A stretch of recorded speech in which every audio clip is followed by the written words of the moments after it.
how to find the right balance between even people who are, doing well at the, at the highest level. Sometimes, they tend to get carried away with social media and, so how to find the right balance?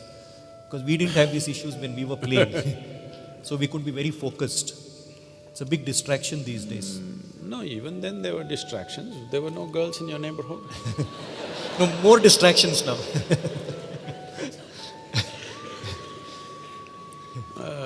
Now at least it's long distance, everything. So easily you can turn off the phone, but you can't turn off the neighborhood. These days they don't even know who is in the neighborhood, which is an advantage.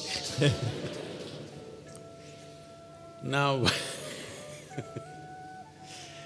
see, if you're casually wanting your child to enjoy a game and learn something, well, you can think of these balances, how much education, how much this, how much that. But if your child is showing some promise and above all, love for the game and going all out, I think you must turn off your education and every other damn thing. You have a very wrong idea of what's education. I want you to understand this, that in the next 5 to 15 years' time, the kind of education that you went through and your children are going through will be absolutely meaningless. Because learning and scholarship will be meaningless simply because a simple gadget will know more than you can ever know in your life. Even today, don't you find your Google lady is far more informed than you? Hello? A time will come where learning will be meaningless because any process of gathering data, processing it, analyzing it, and then expressing it, which is what the whole education system is, which is a deception of making memory look like intelligence. Most people, they have only memory, not much intelligence.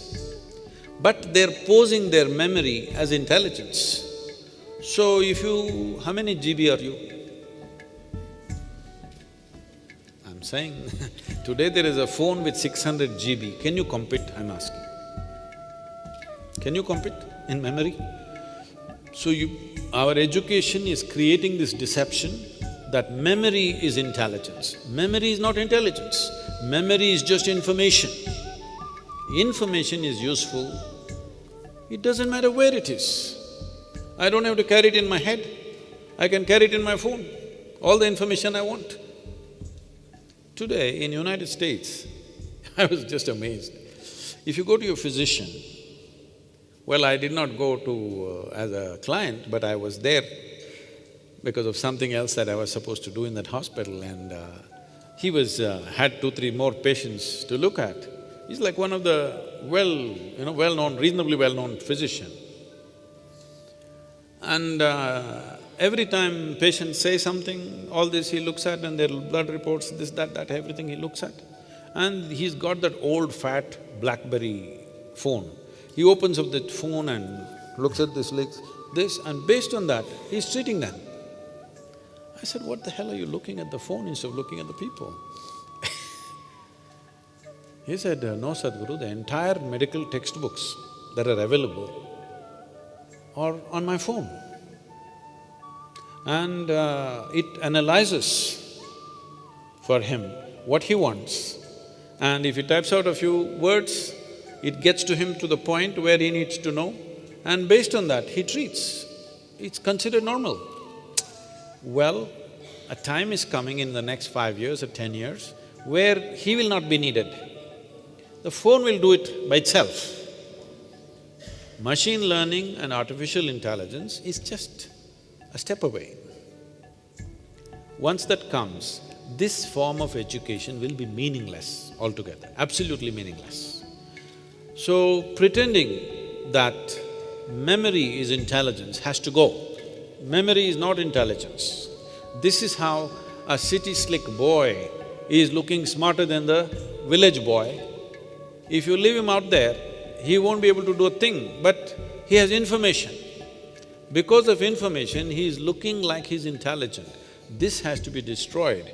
It's very good machine learning is coming because this is causing a huge distress in the human being, carrying information and acting smart. Today, all you have to do among a group of people, you know what is the distance between Earth and galaxy Z172? You don't know? Oh, it is 27 million light years. This kind of thing that you're looking smarter simply because you have memory. Only when this form of education is destroyed, human intelligence will unfold. Very important. This will happen to everybody in the next 15–20 years, but those who are taking to sport can do it right now because if you carry the burden of your memory with you, we call this… traditionally this is called karma. You got a bag of memory where your yesterday's experience will decide what should happen today. This is a crippling way to live. If your yesterday decides today, we know your tomorrow is doomed, isn't it? It's very important that we put memory in its place. Otherwise, you please look at yourself or look at everybody around you. If people are suffering, what are they suffering? They're suffering what happened even 10 years ago, they're still suffering, isn't it? They think they're suffering life. No, they're just suffering their memory. And they're also capable of suffering what may happen day after tomorrow, championship. So now they're suffering their imagination. It must be understood, imagination is just a reflection of your memory. And these two things do not mean intelligence. Intelligence is of a different nature. In sport, you need that intelligence. This doesn't need memory. In fact, memory is a huge burden. Your intelligence has to be unleashed beyond your memory. This… if you want your children to really excel in sport, you should not be expecting they must do PhD and also get gold medal in Olympic. It's just not right. I think you should take them off education, just teach them English language and how to count from 1 to 10, to go out in the world and find access and make them read something so that they're reasonably conversant with whatever is happening in the world. But we must understand, playing a game itself is an education. Why are we thinking that this is a secondary thing? It is not secondary. So it's very, very important that parents should understand, if the child is beginning to get involved in the game and fundamentals you have to check. See, there are few basics, I'm sure the people who are running the academy, they know this, how somebody's body is built, the geometry of it, the instincts and the… the natural reflexes. If all these parameters they're fulfilling and they have a real love for the game, I think you should just leave them alone. Very important.